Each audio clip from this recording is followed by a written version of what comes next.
Conserva la voz. Análisis sobre los hechos que hacen noticia en Estados Unidos, América Latina y el mundo. That America will never be a socialist country. Conserva la voz. Un espacio no apto para lo políticamente correcto o socialmente aceptable. Que la fuerza del cielo nos acompañe y ¡viva la libertad, carajo! Conserva la voz. Tu voz sin censura. Se ponen en la solapa el pin de la Agenda 2030, que no es más que la renuncia a nuestra soberanía. Con ustedes su anfitrión, Freddy Silva.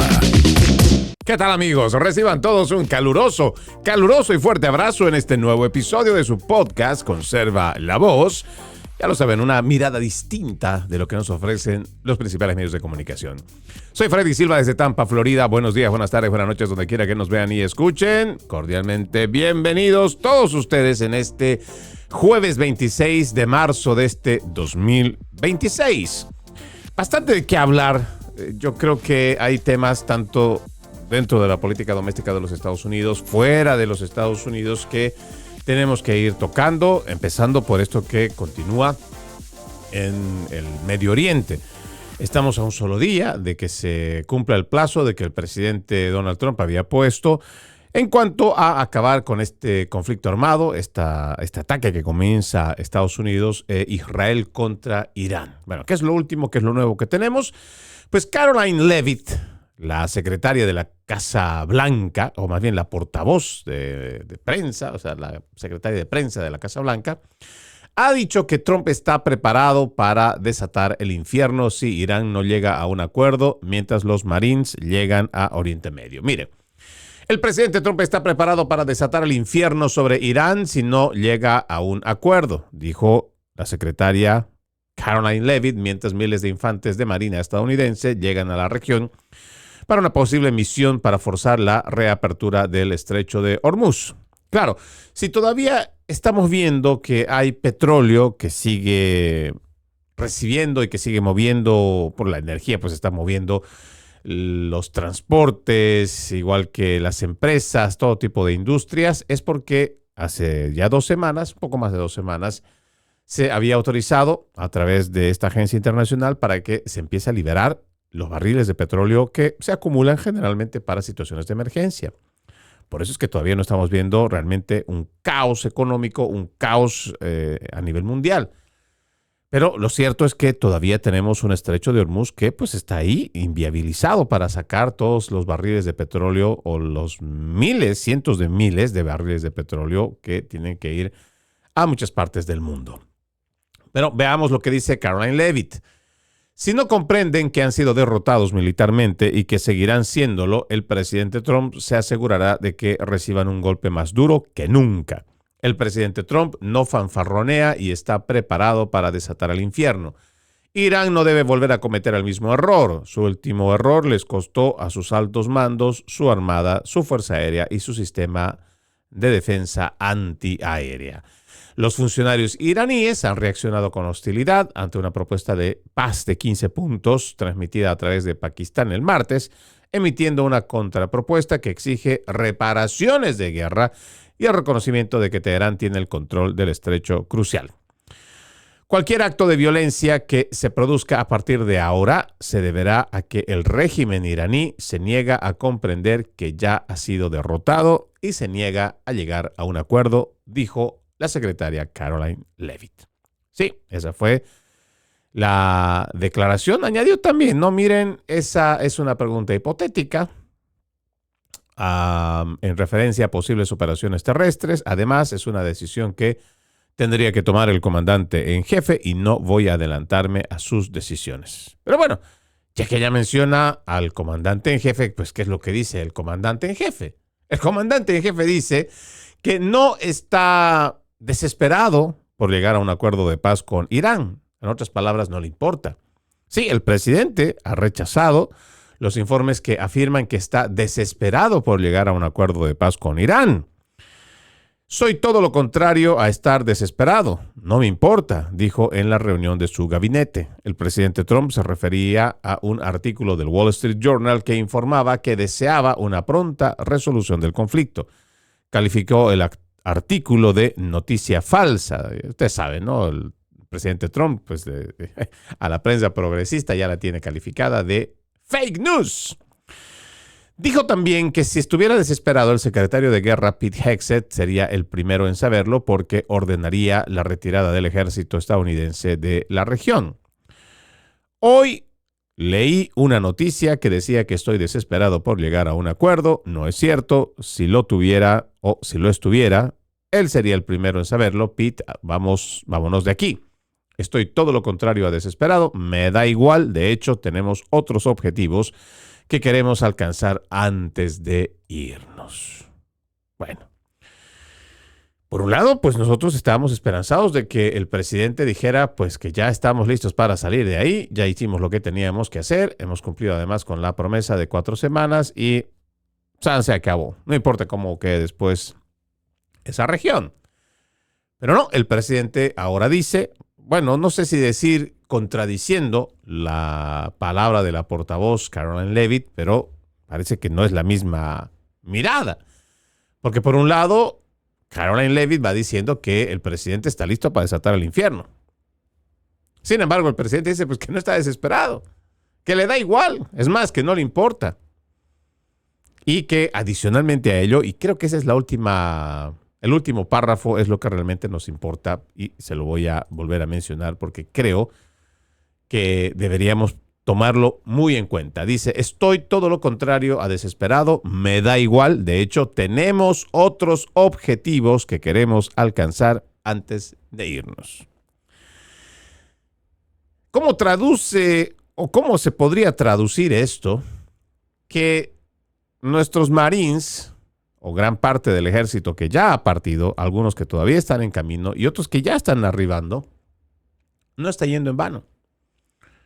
Ahora, yo le voy a insistir en mi forma de analizar. Yo entiendo que hay muchos que son MAGA, republicanos, pro-trumpistas, que en este momento pues están muy a favor de la guerra que estamos librando allá. Y hay otros que por supuesto están totalmente en contra porque pues no aceptan simplemente una guerra. Lo bueno es que este país te permite en la primera enmienda tener tu derecho a expresar tu opinión. Y bueno, o sea, no es que tu opinión tenga razón o es que sea respetable, no. Lo que se respeta es el derecho de cada ser humano a poder decir libremente lo que piensa.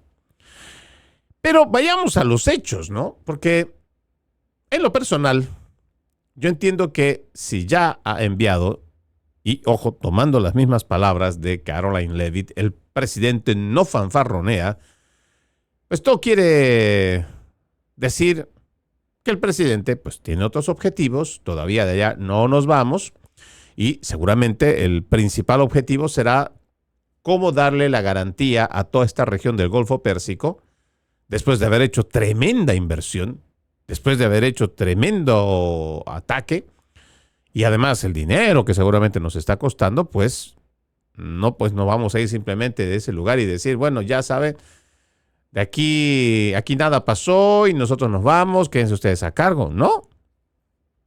Ahí teníamos a los países vecinos de Irán ya pidiéndole de una vez a Israel y Estados Unidos que acaben o que terminen de diezmar toda la parte que podría ser una amenaza para el resto de la región. Porque claro, si es que no se termina con toda la amenaza, esto que están diciendo en las últimas horas los legisladores iraníes, pues de ser palabras se van a convertir en hechos. Recuerde que de los puntos planteados por el presidente para llegar a un alto al fuego, lo han rechazado por completo. Y además de esto, en su respuesta, estos miembros del Congreso iraní dijeron que Estados Unidos se va a tener que ir. Y no está diciendo solamente de los lugares en donde ahora mismo está atacando. No, según ellos, van a tener que sacar todas sus bases militares de la región. Van a tener que dejarles el control a todos estos terroristas, yihadistas, ya ni siquiera sé cómo llamarles.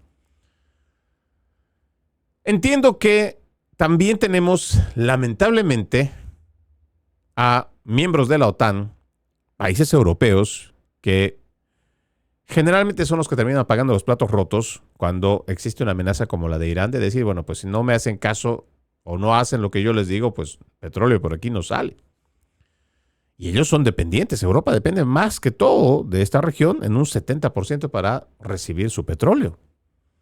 Ya le dije, otro de los que necesita de esta industria petrolera o de los barriles que salen es China, India y Japón.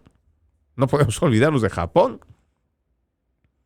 Entonces, si usted se da cuenta, es crucial que el presidente Donald Trump, de una vez por todas, si es que es como dice la secretaria de prensa, ya está listo para detonar el infierno, que el infierno caiga, o como quiera usted también entenderlo, pues sería de una buena vez. De una buena vez, porque mientras más tiempo corra, menos posibilidad también el presidente va a tener de salir de esos lugares.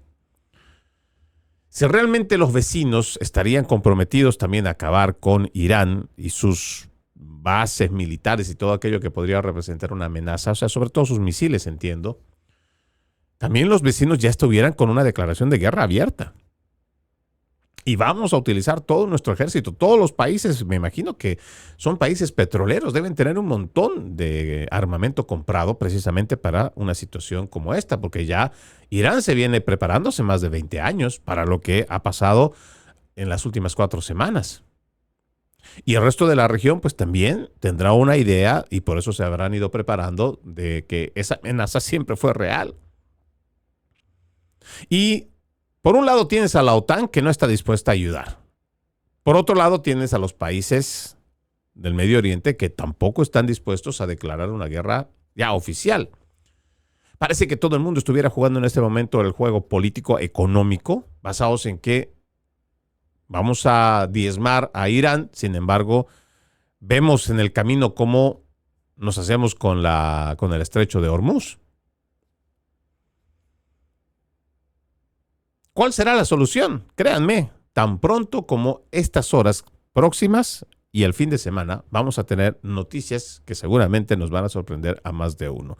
Ahora, ¿qué es lo que se sabe por parte de los ataques que está llevando, por ejemplo, Israel? Que ha confirmado que el comandante de la Armada iraní que bloqueaba el estrecho de Hormuz fue asesinado. Sí, este es un informe también reciente de hoy. El ministro de Defensa israelí, Israel Katz, anunció que las Fuerzas Armadas del país habían eliminado al almirante Alireza Tangsiri del cuerpo de la Guardia Revolucionaria Islámica de Irán, identificándolo como el alto funcionario que bloqueaba el estrecho de Hormuz.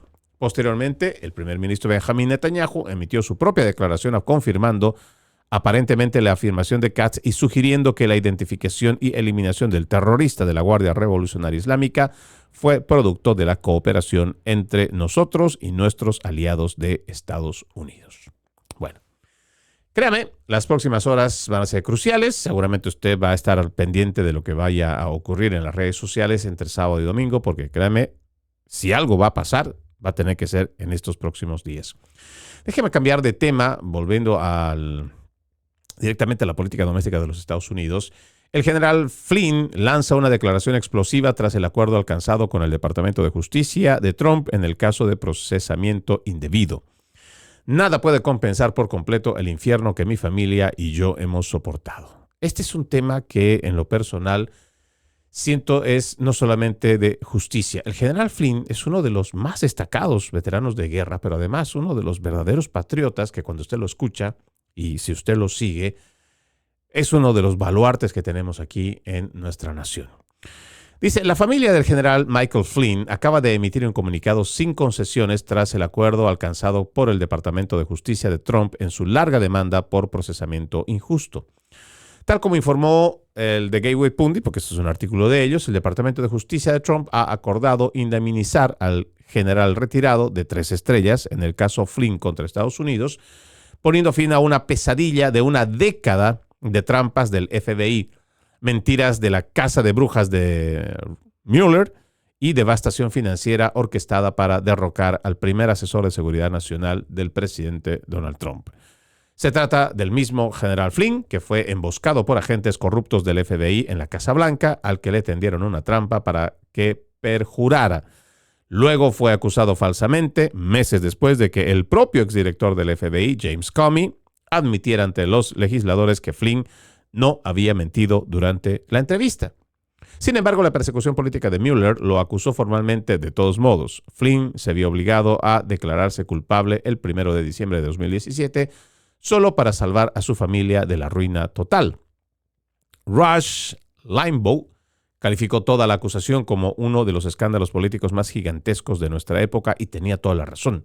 Según fuentes que hablaron con ABC News, Flynn tuvo que asumir $5 millones en gastos legales, fue víctima de una trampa, una conspiración y se vio obligado a gastar todos sus ahorros defendiendo su buen nombre contra los funcionarios gubernamentales más corruptos y partidistas de este país haya visto. Jamás. Ahora, bajo la presidencia de Trump, la fiscal general Pam Bondi y el fiscal general adjunto Todd Blanche finalmente han llegado a cierto grado de rendición de cuentas. Esta es la declaración que nos parece muy interesante que hace el general Flynn. Hoy, después de 10 años de lucha, he llegado a un acuerdo con el gobierno de los Estados Unidos, en mi caso relacionado con la campaña legal del FBI en mi contra, basada en la farsa rusa. Nada puede compensar por completo el infierno que mi familia y yo hemos sufrido durante tantos años. Los ataques implacables, la destrucción de reputación, la ruina económica y el profundo daño personal que nos han causado a todos. Ninguna cantidad de dinero ni resolución formal puede borrar el dolor provocado por un proceso judicial que jamás debió haberse iniciado. Este calvario fue orquestado por funcionarios gubernamentales partidistas en un esfuerzo coordinado para perseguir a un hombre inocente, como parte de una campaña más amplia para socavar a presidente Trump y su administración. Fue una persecución implacable y partidista que instrumentalizó a las fuerzas del orden federales de manera audaz e injusta. Sin embargo, este acuerdo demuestra claramente que el actual Departamento de Justicia, bajo el liderazgo del presidente Trump, la fiscal general Bondi, la fiscal general adjunta Blanche y otros líderes comprometidos del departamento, está decidido a exigir responsabilidades por los actos ilícitos de esos actores partidistas. Representa un paso significativo para reparar una grave injusticia. Jamás debería repetirse un intento tan descarado de instrumentalizar a las fuerzas del orden federales contra opositores políticos o ciudadanos inocentes. Es fundamental que sigamos siendo guardianes del Estado de Derecho. Una parte crucial de esa labor es la rendición de cuentas, es decir, exigir responsabilidades a quienes abusan del poder. No fue el Departamento de Justicia el que creó esta crisis de justicia politizada, pero están haciendo lo correcto al buscar justicia ahora, garantizando que prevalezcan los derechos y que tales abusos no se repitan. Esta resolución, aunque imperfecta, pone fin a este capítulo de injusticia. Esta pequeña muestra de rendición de cuentas debería ayudar a la nación a sanar las heridas del pasado, nos permita a mi familia y a mí seguir adelante. Bueno, ya entrando, yo creo, en la reflexión, lo que han hecho con este tema de la trama rusa, y han hecho este tipo de persecución, en esta carta lo dice muy claramente. Y es lo que venimos nosotros señalando por muchos programas. Han instrumentalizado, en inglés le dicen el weaponizing, una armamentización del sistema judicial y lo han utilizado para que puedan ir en contra de adversarios políticos. El peor de los escenarios, bueno, yo diría que no solamente ha sido contra el general Flynn. Durante la administración Biden se ha utilizado el aparato judicial para ir en contra del presidente Donald Trump. Le han buscado todo tipo de juicios para que no lo dejen ser candidato, para que pueda ir a una reelección. Bueno, a un segundo mandato, pues, en todo caso. Y hemos visto las verdaderas caras de quiénes son los que están detrás de esos puestos de fiscales y jueces. Gente progresista que ha sido financiada por esta izquierda radical. Pero lo más grave es esta denuncia que hace en esta carta el general Flynn. Porque tal vez en el fondo está diciendo que esto va a servir para sanar. Pero también es una exigencia para la rendición de cuentas. Hay gente basura que está trabajando en las agencias federales. Y en este caso, pues, ha tenido, digamos, un final feliz el general Flynn.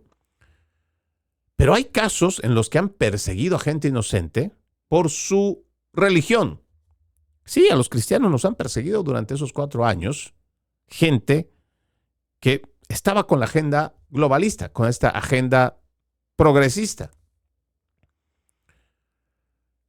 Los mismos actores que se supone llevan un uniforme han decidido sumarse en esos 4 años también para ir en contra de aquellos padres de familia que no estaban de acuerdo con que, pues en los libros para niños de 5, 6, 7 años, en las escuelas públicas les estén metiendo pornografía infantil. Sí, persiguieron a estos padres, no los dejaron hablar, llevaron a la policía para que cualquier padre que proteste lo sacaran. Porque esta agenda se tenía que imponer y se tenía que imponer. Esta agenda es una agenda perversa que viene desde las Naciones Unidas. Esta agenda de género, a transgénero, infancias trans, todo esto es una basura ideológica que viene desde las Naciones Unidas. No es propia de acá. Y es precisamente para destruir a nuestro país desde adentro. Crear una confusión identitaria y llevar a los niños para que puedan separarse de sus familias. Porque la familia, han descubierto estos de la agenda globalista, es lo más importante. Pero las agencias federales se han prestado para todo esto. Y esto de la rendición de cuentas, ojalá que realmente la fiscal general Pam Bondi no solamente esté dispuesta, sino que realmente empiece a llevar y exponer a todos estos corruptos. Cuando se dice rendición de cuentas, queremos ver sus caras, queremos saber sus nombres, queremos saber cuál es esa basura, lacra de gente que todavía está ahí adentro y que utiliza el poder, ya sea porque le están mandando los del Deep State republicano o Deep State demócrata. Porque tenemos que sanear nuestras agencias federales. Actúan de forma partidista en vez de hacer un servicio al ciudadano americano. Le digo, hay tantas cosas que han cambiado en este país que la gente ha permitido que este avance sea gradual, poquito a poco, y vamos a ir cediendo a toda esta idea de la inclusión, la diversidad, todo este buenismo que nos trae estos ideólogos socialistas con la justicia social, la justicia racial, teoría crítica de la raza, y todo esto vino así, vamos a ponerlo de a poquito. Vamos a convencerle a la gente, vamos a ir directamente a las universidades para que una vez que salgan estos profesionales, sean profesionales también progresistas, que como ya han escuchado, han leído y han repetido todo esto de la justicia de género, vamos a hablar sobre el medio ambiente, el cambio climático, entonces vamos a volver a todos estos igual progresistas. Entonces cuando estos profesionales, digamos, van a ser periodistas, ya van a acostumbrar a la gente que también repitan lo que ellos están aprendiendo en las universidades. Entonces, cuando ya toque hablar sobre estos temas, va a haber una autocensura. ¿Por qué? Porque ahora la misma gente le va a decir, no, tú no puedes hablar de esto y no lo puedes decir de esa manera. Pero es que es mi opinión. No. Eso es algo que pues se escucha mal. Es verdad, sí es verdad, pero se escucha mal. No, aquí no lo podemos hablar. Y entonces comienza esta censura. Y hemos ido permitiendo que todo esto vaya avanzando gradualmente. Y lo mismo ha pasado en el sistema de justicia, lo mismo ha pasado en las agencias federales. Desde hace muchos años, le digo, yo lo he visto trabajando en el gobierno de los Estados Unidos, el gobierno federal. Ya tiene décadas esto de que la agenda homosexual, la agenda LGBTQ y todo esto tiene prioridades para ser recibido. Claro, eso no está escrito, pero como tienen actores que son parte de esta agenda, pues ellos son los que al final, cuando ya son puestos en lugares de poder y decisión, son los que empiezan a contratar a su gente para que su misma gente vaya limpiando o le vaya convenciendo al resto de los empleados a que así debe pensar, defendiendo toda esta agenda de género, toda esta politiquería progresista. Lo grave es que con todos estos hechos, por ejemplo el del general Flynn, el ataque perverso que han tenido contra el presidente Donald Trump, el ataque desmedido contra los católicos, contra los cristianos, el calificar de terroristas domésticos a padres de familia que solo querían defender a sus hijos de toda esta agenda perversa, ha hecho que pierda credibilidad nuestro sistema. Ahora usted dirá, bueno, pues, pero ¿y eso qué más da? No, sí es muy importante. Usted que ha venido de otras partes de los Estados Unidos, que no ha nacido acá, que digamos ha venido desde México hasta Argentina, cualquiera de los países, son un nido de corrupción. Ahí está todo tipo de serpiente y víbora en la politiquería, ocupando puestos no por mérito, sino por política. En todas las consultas que se han hecho, y además en todos los trabajos de investigación que se han hecho, las oficinas más corruptas son las oficinas públicas. ¿Sí? Entonces, cuando existe ese grado de corrupción, automáticamente el ciudadano no cree en el sistema. ¿Por qué no cree en el sistema? Porque entonces cuando, por ejemplo, se trata de ir a abrir, cuando usted quiere abrir un negocio, usted va a encontrar que existe cada vez más requerimientos, más papeles que llenar, más mesas o oficinas que hay que visitar para recibir un sello. Todo se hace burocrático. Entonces la gente pues ya no confía. ¿Y qué es lo que hace? La corrupción la termina financiando. La hace crecer y la hace prosperar. Porque entonces, como la persona ya sabe que para seguir los pasos legales le va a tomar por lo menos unos 6 meses tal vez, lo que aquí en los Estados Unidos lo puedes hacer en un día, entonces la gente dice, bueno, yo conozco a alguien que conoce a alguien a quien le puede dar dinero a otro alguien y esto sale en un mes. Y todos son parte de esa corrupción. Pero ¿dónde partió todo eso? Partió por la falta de credibilidad. Lo mismo pasa con las autoridades policiales. Si usted está manejando en estado de ebriedad o está manejando sin licencia o igual está cometiendo algún tipo de delito vial, si un policía se le acerca, usted ya le recibe con una cantidad de dinero, el policía se va. Y así, policía y conductor, todos contribuyen con la corrupción. Y otra vez, ¿cómo parte todo esto? Porque no hay credibilidad. Porque también algunos malos, pero malos ejemplos de la policía, cuando han llevado adelante casos, también han recibido dinero y lo que se supone debió de haber sido una herramienta de justicia, termina siendo de injusticia para la gente que no tiene dinero. Pero otra vez, ¿cómo es que nosotros llegamos a hacer y cimentar lo que nos llaman y señalan como repúblicas bananeras, tercermundistas? Es porque la corrupción está de por medio. Y esta corrupción se cimenta en base a la falta de credibilidad. Todos los organismos que se supone deberían ser independientes no lo son. Todos pueden ser corrompidos, presionados, extorsionados. Porque no hay esa independencia de poder. Pero además no hay credibilidad. La gente también cuando llega un momento donde dicen, pues vamos a defender la democracia. ¿Qué democracia? ¿A qué democracia se refieren? Donde son los mismos corruptos politiqueros que han vivido desde siglos, por lo menos unos 2 siglos, que sus familias siguen siendo las acomodadas, que siguen teniendo los beneficios y privilegios, que además de poder económico tienen poder político, se salen siempre con la suya. ¿De qué democracia hablan? Ya la gente no cree en esas democracias, menos en sus politiqueros. Pero como los politiqueros se han encargado a través de la misma ley establecer que es obligatorio ir a votar, pues te guste o no, tienes que ir a votar. Y cuando haces el ejercicio cívico, como le llaman también ellos, de ir a votar ese día, pues entonces tú avalas ese sistema corrupto, le das otra vez credibilidad, aunque no creas en él, pero pues estás obligado a hacerlo. Los Estados Unidos se está convirtiendo en otra república bananera, le guste o no a la gente escucharlo.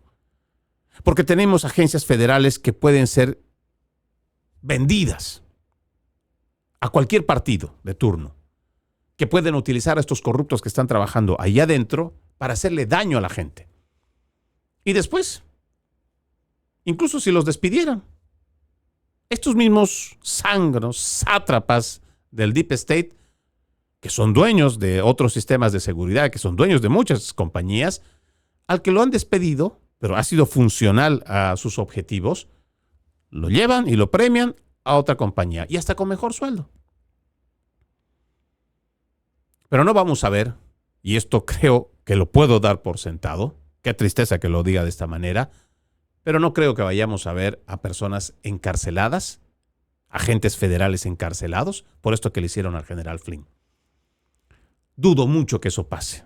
Yo sí espero, y por eso digo, ojalá la fiscal Pam Bondi realmente tenga los ovarios para poner a toda esta gente tras las rejas. Y empecemos a ver cultura de consecuencias. Porque mire, ya hemos pasado el año, 2 meses, de que el presidente Donald Trump ha asumido el poder. ¿Cuántos presos hay? Le decía, la oficina Dodge dijo con pompa y sonaja en grandes titulares que estaban encontrando grandes desfalcos, mucha corrupción, despilfarro de dinero. ¿Cuánta gente está presa? Que siquiera le hayan empezado un proceso de investigación. ¿Dónde están esos presos? No los hay. Hay denuncias, tanto de la Fiscalía de Missouri y de Luisiana, que la administración de Joe Biden violó la primera enmienda de los ciudadanos con todo esto de la pandemia del COVID-19. Que a partir de ahí nace también la investigación que sale de los Twitter Files, cuando Elon Musk compra Twitter y entrega los documentos para ver cómo es que realmente se ha creado esto que llamamos el complejo industrial de la censura. Michael Shellenberger, Matt Taibbi, periodistas reconocidísimos, pero de muy larga trayectoria, no solo trayectoria, sino que trabajo impecable. Hicieron un trabajo formidable para explicarnos cómo, desde el gobierno federal, empezaron a tener puestos de trabajo con agentes activos o igual exagentes en las redes sociales para censurar, controlar las narrativas. ¿Cuántos presos hay? Nada.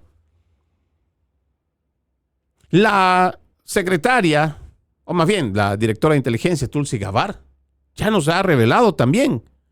Esta mentira del Russia Collusion nace del gobierno del presidente musulmán Barack Hussein Obama.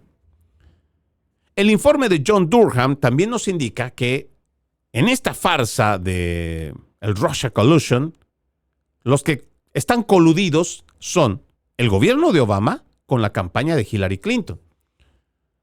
Sí, eso dice el informe, usted lo puede leer, es público, ahí está en el Congreso. ¿Cuántos presos hay ahora mismo, o siquiera procesados?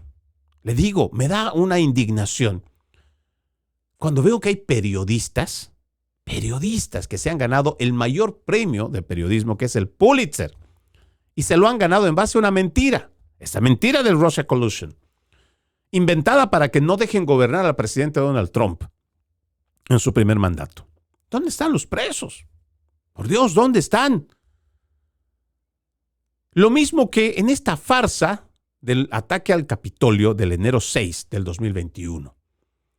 Yo no estoy desconociendo que haya gente que se ha sobrepasado en su accionar, que han ido a romper ventanas, que han hecho destrozos en las puertas del Congreso. Pero de ahí a que se hable de una insurrección, de un intento de golpe de Estado, como dijeron los principales medios de comunicación, ¿dónde? Sí, hemos visto todas las imágenes. Incluso ha llevado a juicio el presidente Donald Trump a la BBC porque hasta editaron para engañar a la gente de que el presidente Donald Trump estaba arreando a las personas para que atacaran el Capitolio. Y no es cierto. Al presidente más importante del mundo, Twitter se dio el lujo de cortarle, de eliminarle su cuenta, atentando directamente contra la primera enmienda de los Estados Unidos. Y la gente tan estúpida, y créanme, dentro republicanos y demócratas, celebrando. Y ojo, más allá de que a usted le guste o no la figura de Donald Trump, aquí el tema es que una empresa privada se ha dado el lujo de estar por encima de la Constitución de los Estados Unidos. Y todavía no hay consecuencias. No se ha demandado, nada. Al contrario, la gente ha tomado esto como por bueno.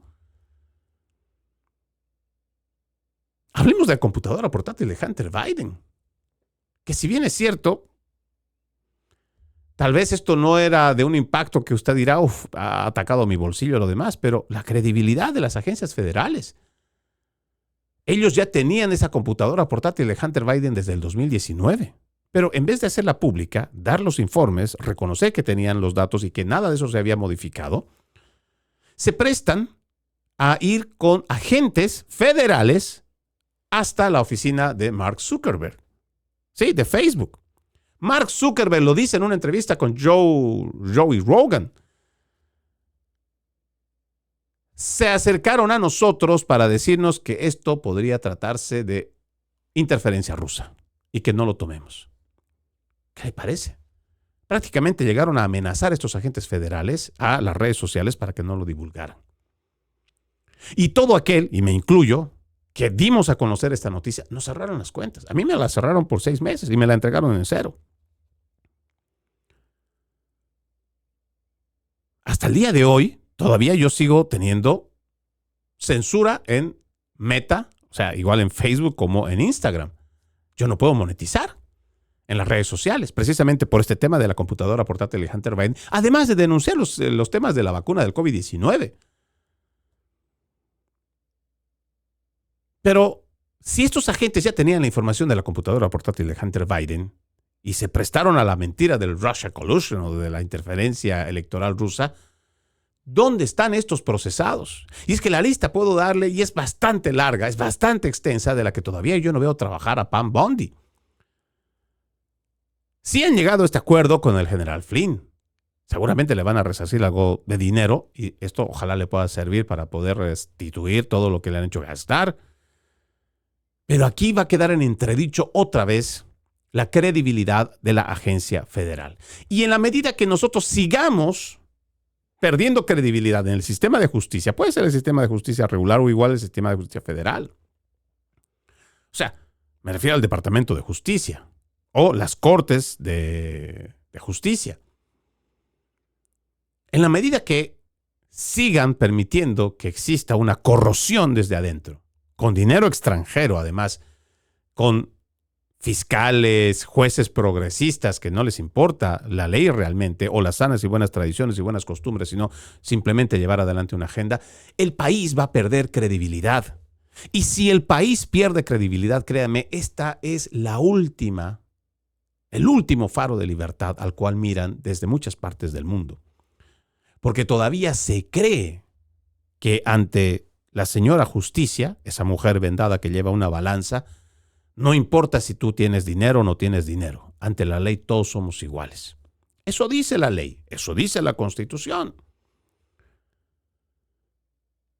Sin embargo, esa tradición de casi 250 años la estamos perdiendo. Y si ese último faro de libertad se pierde, créanme, al resto de las naciones en Occidente, en el mundo en general, pues no les va a ir, pero nada bien. Y no va a haber otro lugar a donde recurrir. Si nosotros perdemos la poca libertad o las pocas libertades que todavía nos quedan, el resto del mundo habrá perdido también toda su libertad y seremos engañados con esta constante campaña de una emergencia continua. Porque la emergencia siempre nos somete todo el tiempo a un miedo. Este miedo hace que nosotros busquemos algo de seguridad. Y en nombre de ese espejismo de seguridad, entregamos las pocas libertades que todavía nos quedan. Ojalá que exista un despertar patriota de los estadounidenses. Esos patriotas que todavía recuerdan cómo ha sido sacar adelante esta nación. Que en 250 años de independencia no la vieron fácil. Y no siempre fueron la luz de la libertad del mundo, que no siempre fueron la primera potencia económica del mundo, que no siempre fueron la primera economía del mundo. Sin embargo, es un país resiliente, con mucha historia, con mucha cultura, pero sobre todo con mucho apego a la ley. basados además en normas éticas y morales cristianas. Esta es una gran nación, de la cual muchas otras han aprendido, muchas otras han dependido también. Si el despertar de los patriotas estadounidenses no comienza ya, créanme, seremos sorprendidos por todo este avance progresista y habremos perdido el último faro de libertad que aún queda en el mundo. Vamos a la primera pausa. Ya regresamos con más.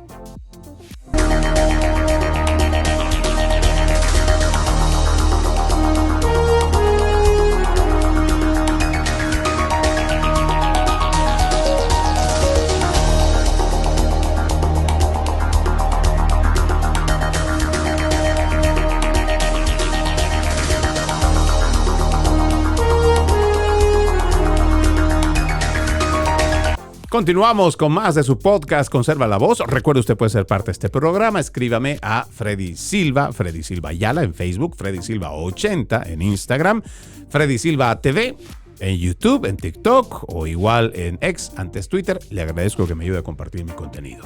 Lo invito también a que pueda ver loramediatv.com. loramediatv.com, el espacio donde encuentra no solo este programa, sino muchos otros. Y de igual manera, usted encuentra periodismo objetivo. Recuerde, www.loramediatv.com, www.loramediatv.com. Déjeme hablarle un poco de lo que está pasando esta jornada en Nueva York. El derrocado dictador venezolano Nicolás Maduro compareció ante un tribunal de Manhattan para enfrentar cargos históricos por narcotráfico mientras mantenía una disputa con los fiscales sobre quién debe pagar sus gastos legales.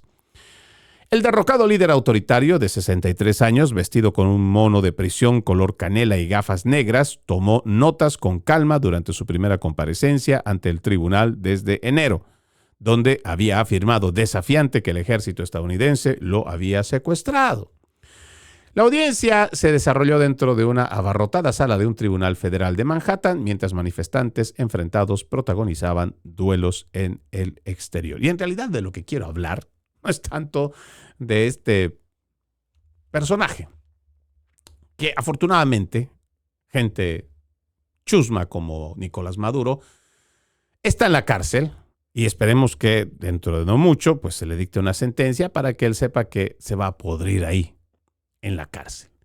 De lo que yo quiero hablar con este tema es de la cantidad de gente que tendría que ser pagada, porque entiendo que personas con un poquito de inteligencia no saldrían a defender a un dictador. Pero ahí están. Cuando se acercan venezolanos, pero venezolanos, aquellos que escaparon de Venezuela, aquellos que huyeron de su nación, de los casi 9 millones autoexiliados por la miseria a la que llevaron los chavistas. Cuando salen a gritarle sus verdades a todos estos comunistoides, a todos estos socialistas, todavía se ponen a gritar, a enojarse, a proferir improperios. Esta gente es pagada. Ahora, no me cabe duda que adicionalmente pues hay gente en Nueva York, igual que en California y muchos otros estados, que apuestan por el socialismo y que les encantaría que este país sea socialista. Es más, el comunismo creo que es una opción que muchos de ellos quisieran para nuestro país.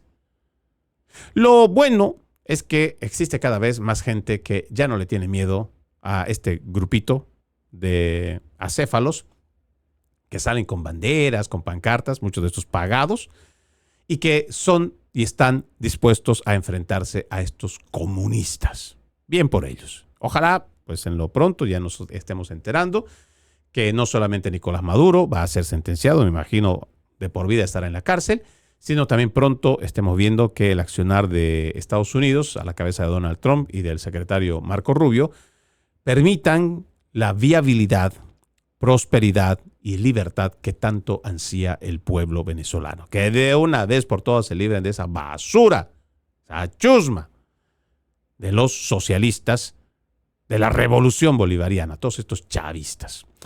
Quiero cambiar de tema. Quiero hablarle un poco de una muchachita, Noelia Castillo Ramos, en España. Que esta jornada está pautada su eutanasia, lo que a mí me lleva a una profunda tristeza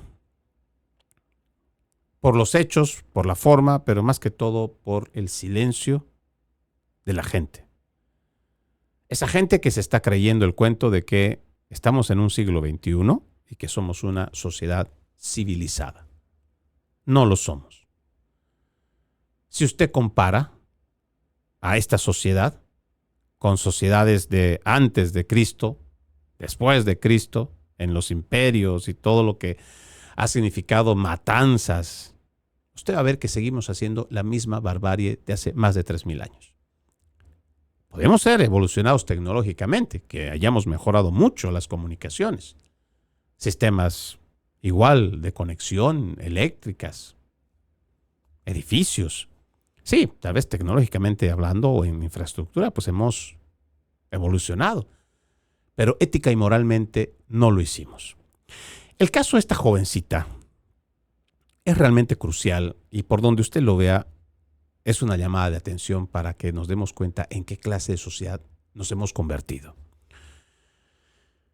Resulta que esta mujer de Barcelona de 25 años, Noelia Castillo Ramos, pues va a ser sometida lo que marca a una eutanasia, lo que marca los críticos consideran el sombrío desenlace de años de fracaso institucional y políticas de migración masiva sin control en España.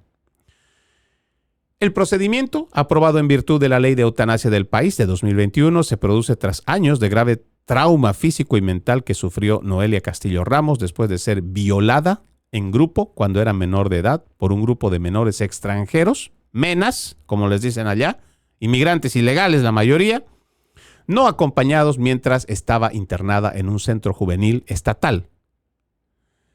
En lugar de proteger a los ciudadanos vulnerables, las autoridades parecen haber propiciado el mismo sufrimiento que ahora pretenden resolver mediante la muerte asistida. La jovencita Ramos, Castillo Ramos, nació en el seno de una familia profundamente disfuncional y pasó gran parte de su infancia y adolescencia en diferentes hogares de acogida, una consecuencia habitual del deficiente sistema de acogimiento familiar español. Siendo adolescente, en uno de estos centros fue víctima de una brutal violación en grupo perpetrada por un grupo de menores extranjeros no acompañados, a menudo denominados menas, cuya presencia en estos centros ha suscitado repetidamente la alarma entre los sectores conservadores. La agresión dejó cicatrices imborrables, tanto físicas como psicológicas, sentando las bases para una cascada de tragedias en el Estado que el Estado ha hecho poco por intervenir o por prevenir. En 2022, abrumada por el horror de lo sucedido, la jovencita intentó suicidarse saltando desde la ventana de un 5º piso. La caída le causó daños irreversibles en la médula espinal, dejándola parapléjica y totalmente dependiente de otros, incluso para las tareas cotidianas más básicas. Desde entonces, un dolor crónico e insoportable ha marcado su existencia, agravada por una profunda angustia mental que las autoridades españolas han considerado motivo suficiente para la eutanasia bajo la categoría ampliada de sufrimiento mental grave. Me detengo aquí solamente para puntualizar datos que deberían nosotros hacernos reflexionar. Yo entiendo que la eutanasia se la ha vendido como una muerte digna, que darle un poco de misericordia a la persona que sufre, por ejemplo, en una etapa terminal, es lo más digno que se puede hacer con el ser humano. Y esa es la forma en cómo se ha vendido. Algunos estarán de acuerdo, otros no lo estarán. Pero aquí lo que siempre tiene que primar de fondo es la protección de la vida. Esa vida que debe ser cuidada. Ese derecho a la vida que sin ese derecho, sin esa vida, no hay derecho que pueda derivar. Y eso es lo que no estamos cuidando, y es que ya tienen décadas toda esta agenda globalista. Le digo, si usted revisa los datos, el 66, el 72, el 74, la cumbre del 75, la cumbre del 74 también en las Naciones Unidas, la cumbre del 94, la cumbre del 95, nos ha ido condenando a esta idea de que somos muchos en el mundo, que la cantidad de comida que consumimos es desproporcional a lo que producimos. O sea, la cantidad de gente es tan grande que lo que comemos no equipara con lo que producimos. Y en algún rato vamos a llegar a una explosión que no vamos a poder. Mentira. Después han dicho que está superpoblado el mundo. Mentira. Vaya usted a sus zonas rurales. Las grandes urbes pues puede que estén sobrepobladas. Pero ¿y el resto de los lugares afuera? No hay una superpoblación. Mentira. Pero todo esto es parte de una agenda globalista que lo que quiere es deshumanizarnos. Y este es un claro ejemplo de cómo vas dinamitando por décadas esta idea del concepto de lo que es la dignidad humana. Ya las Naciones Unidas, en un documento del 66, nos quiso hacer creer que nosotros, en el medio de la planificación familiar, podíamos decidir sobre traer o no una vida al mundo. Y yo estoy de acuerdo que tú puedes planear cuánta familia quieres tener. Por ejemplo, hay gente que dirá, mi economía, mi salud, mi juventud, o lo que sea que pueda plantear para el crecimiento de una familia, podrá determinar si quiere tener 1 o 2 hijos. A veces también no solamente es el querer, a veces también es el poder.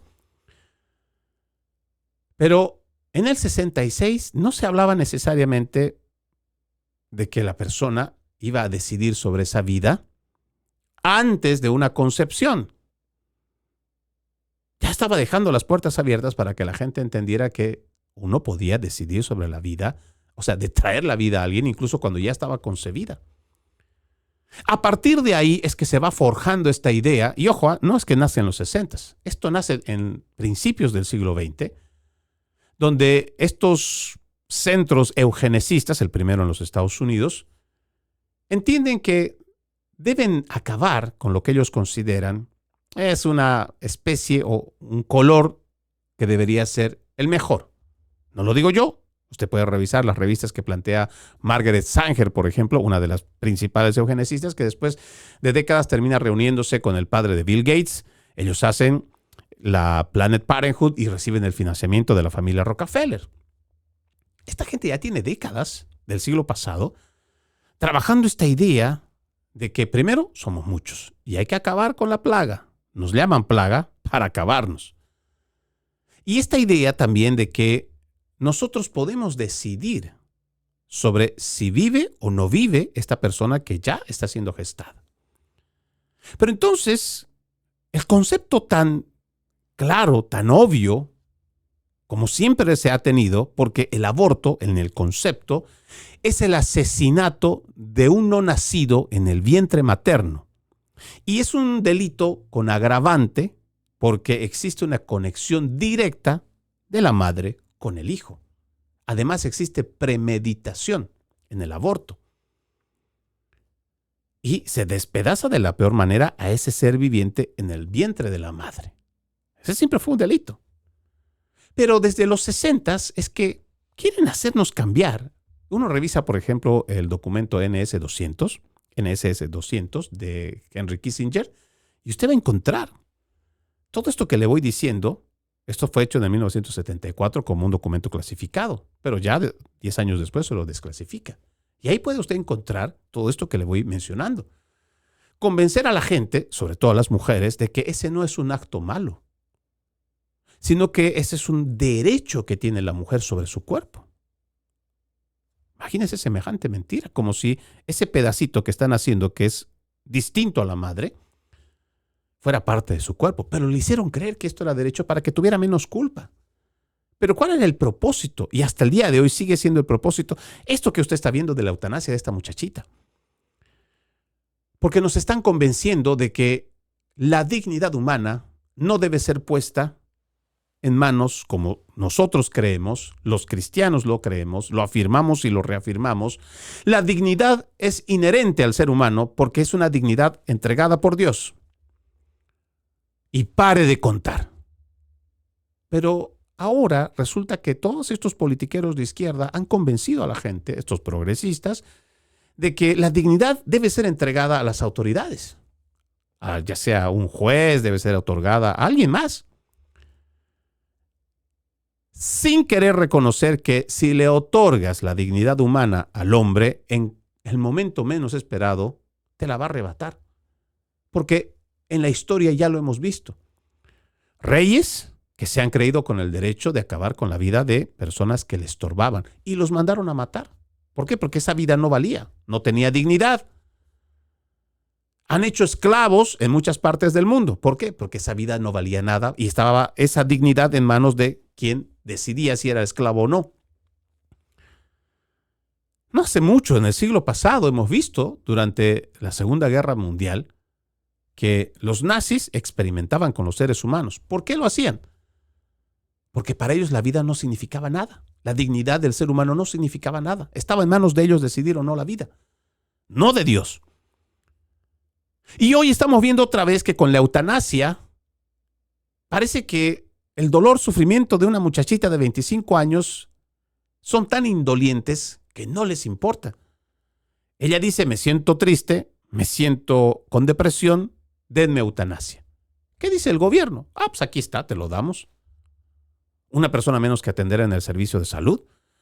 La gente cuando se le dice este tema de la Agenda 2030 no logra discernirlo, pero realmente los politiqueros abrazan la Agenda 2030 porque su propósito no es mejorar la vida de las personas, no, ese bienestar que proponen los socialistas es pura mentira.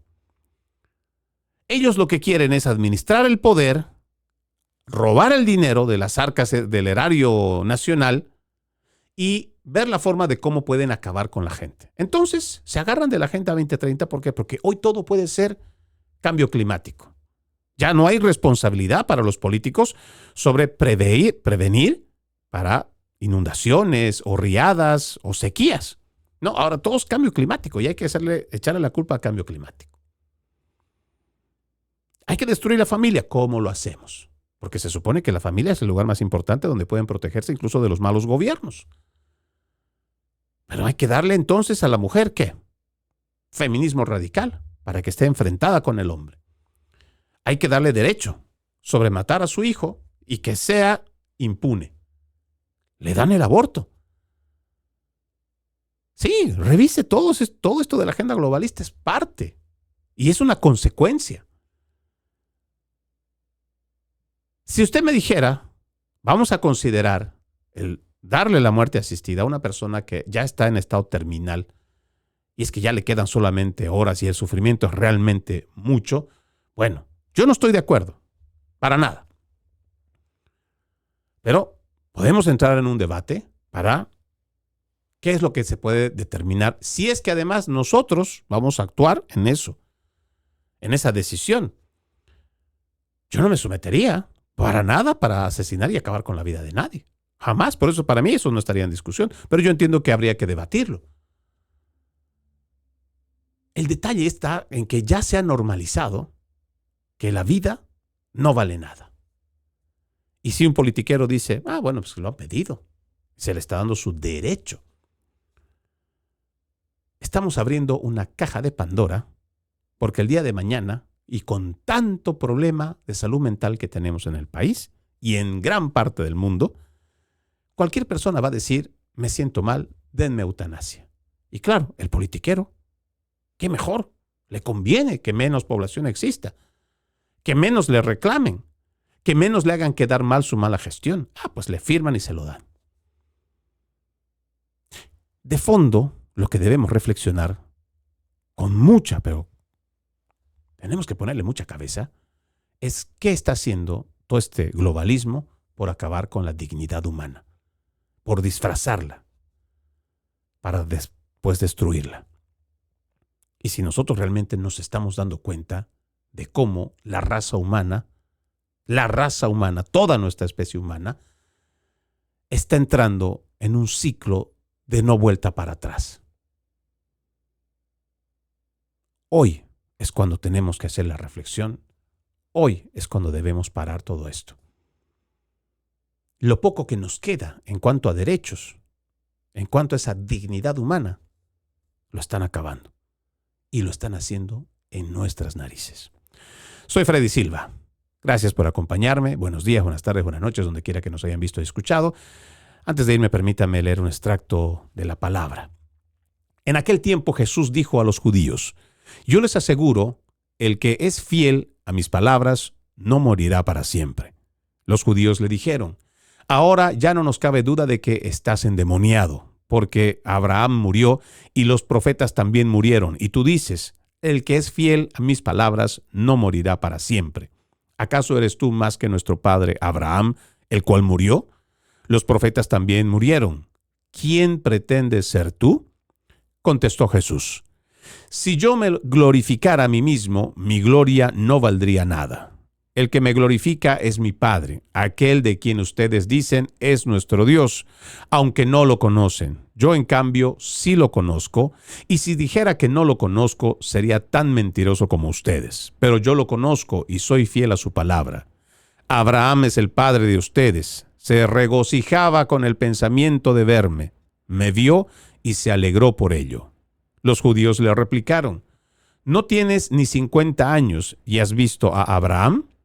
Les respondió Jesús: yo les aseguro que desde antes que naciera Abraham, yo soy.